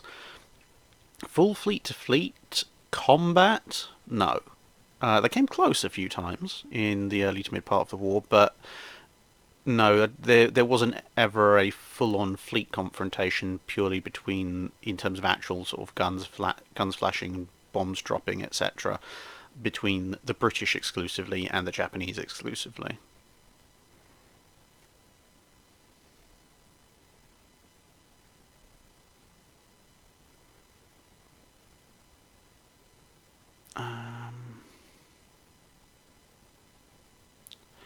At Parmentier asks, why do the Japanese Fubuki and Shimakaze classes use two turrets at the back?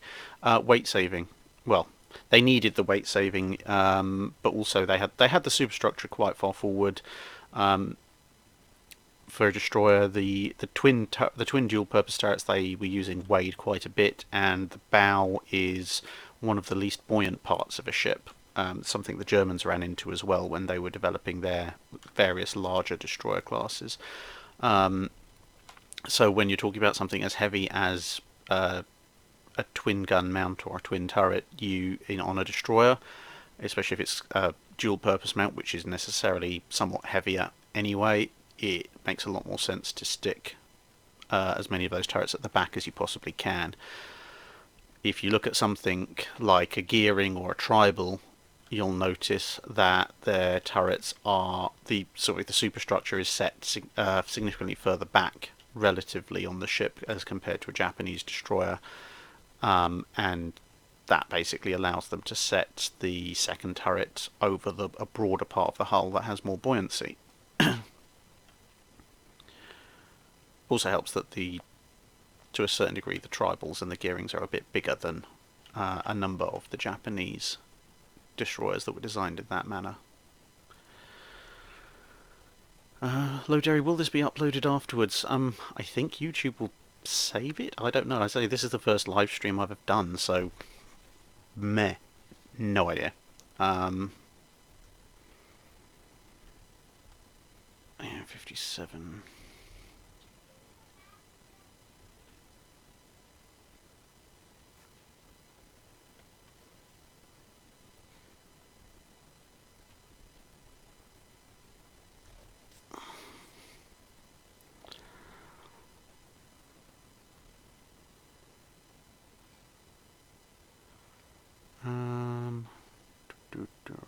Scrolly.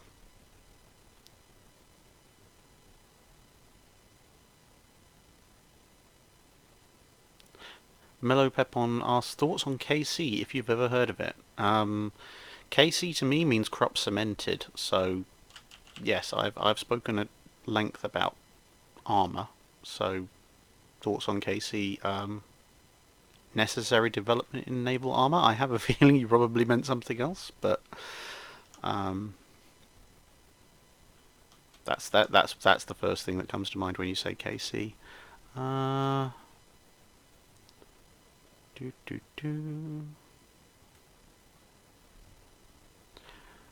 Marvin the Martian, can you do a profile on Admiral Maximilian von Spee and the exploits at the Battle of Coronel and the Falklands? That is a special that is on the list. I think, given the scheduling, that's probably something around February, March next year. But as I say, outside of... I have a very long list of specials, but it's a little bit chop and change out past about the 2-month mark, which is usually about the amount of time I allocate myself for the research for any given video.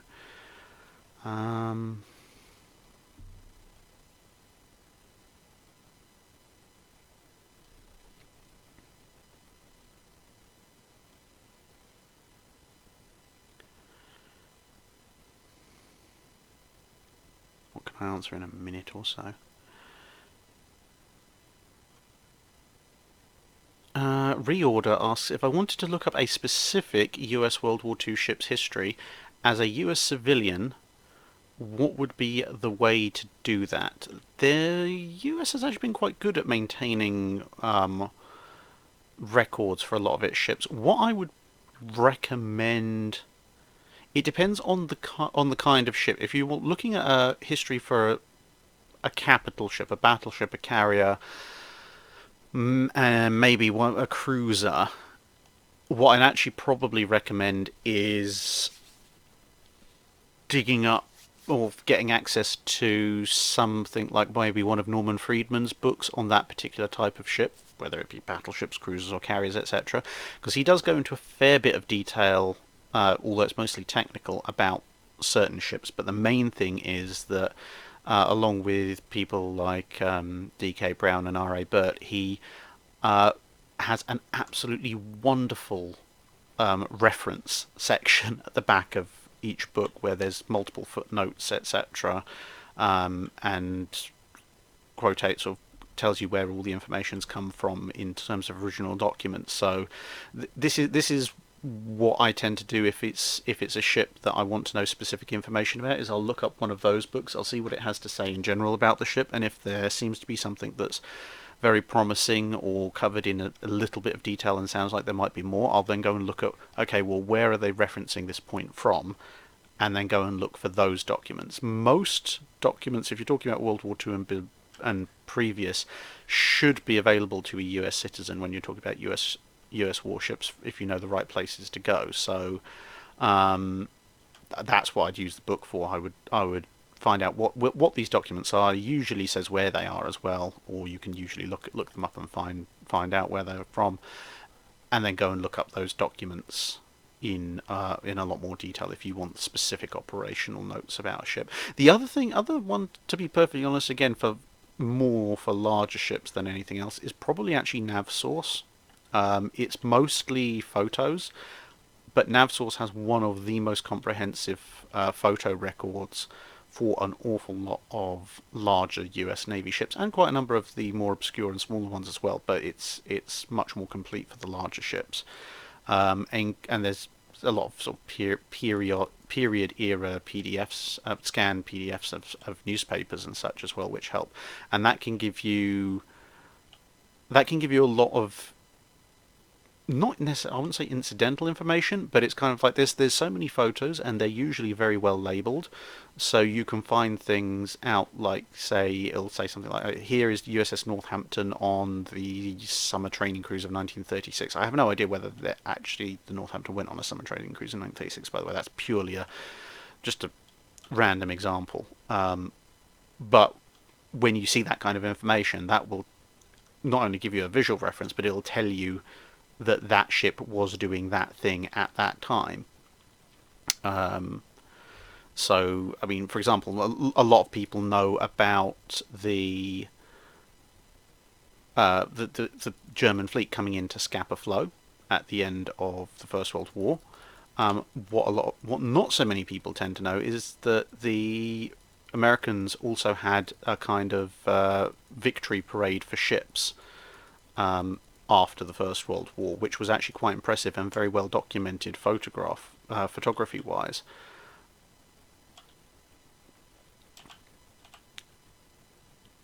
And so that's always a sort of a semi-obscure little piece of information that's always quite nice to look up and to mention to people who who don't know about it so much.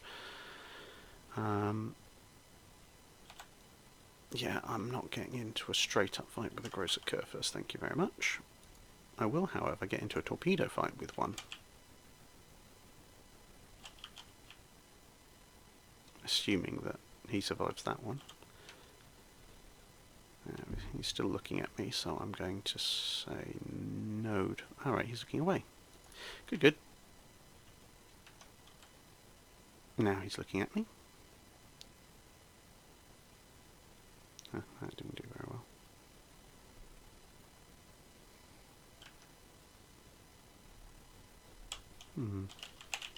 Wonder if I can turn around and get the other torpedoes off.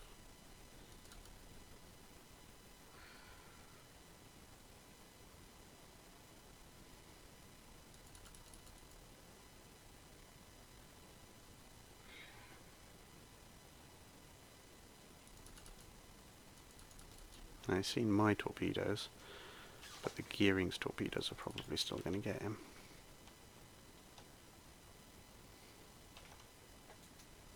Ooh. Hello. Oh, show up again, you wretched tin boat.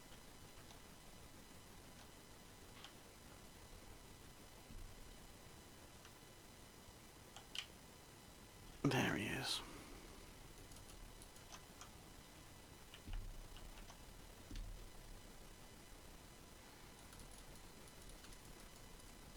Range acquired.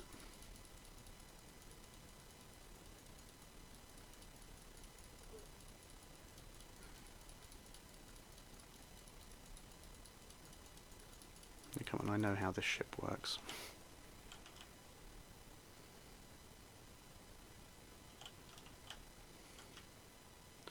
Right, sorry.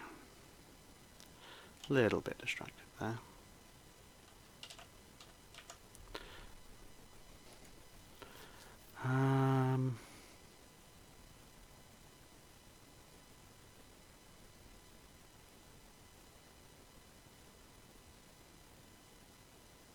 John Triplet, yeah, fire control systems, very complicated subject, video at some point.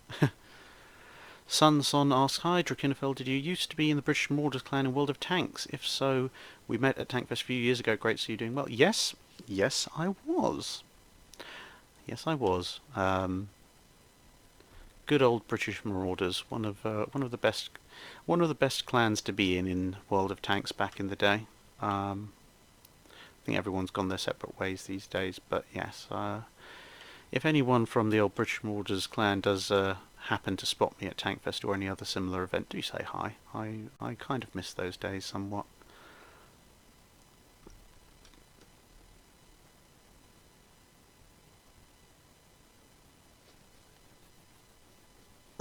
Christoph Columbus says the message system is so bugged that later you will not see the message, sadly.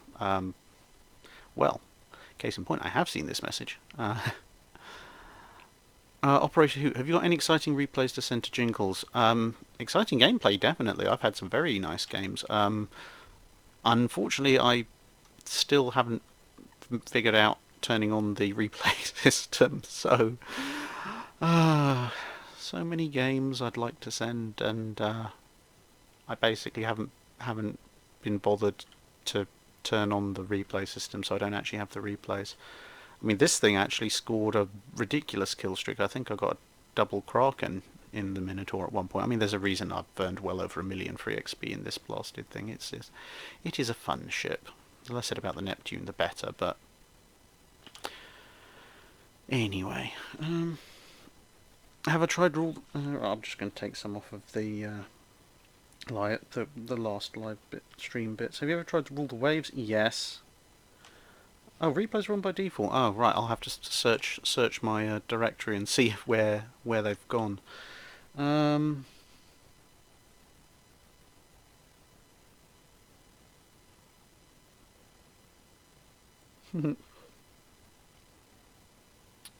we win. Huzzah.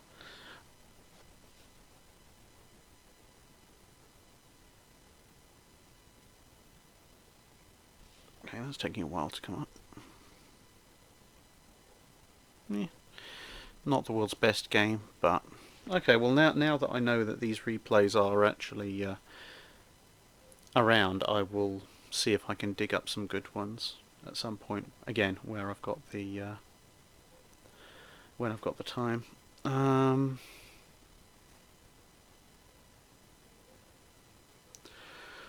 Right. Well, I don't know how long this thing's been running, but I'm out of tango, and there's a hot meal waiting for me, and I need to get back to writing the script for tomorrow, next Wednesday's video. Also, better upload this weekend's videos. That would probably be a good thing. Oh, last 30 replays are saved. Okay. Oh, 2 hours. That didn't actually feel like 2 hours. It was certainly, well, for obvious reasons, because I was just winging it. It obviously took a lot less time to do 2 hours of live stream content than I took to do than it takes to record 2 hours of Drydock. But as the Drydock, oh yes, the Drydock has finally finished rendering. I need a new graphics card. Right, okay, well, thank you very much for coming, everybody. Wow, there's 700 odd people come to listen to me ramble and be rubbish at World of Warships because I was horribly distracted. Right, so let's bring this to an end. Thank you very much. I hope YouTube saves it. If not, I'll be very annoyed. And I will kind of probably do this ad hoc, not necessarily every week, but I might do 2 in 1 week, I might do none in another. It basically just depends on when I've got the time, usually while I'm waiting for something to render. So, yes, thank you very much, and see you later.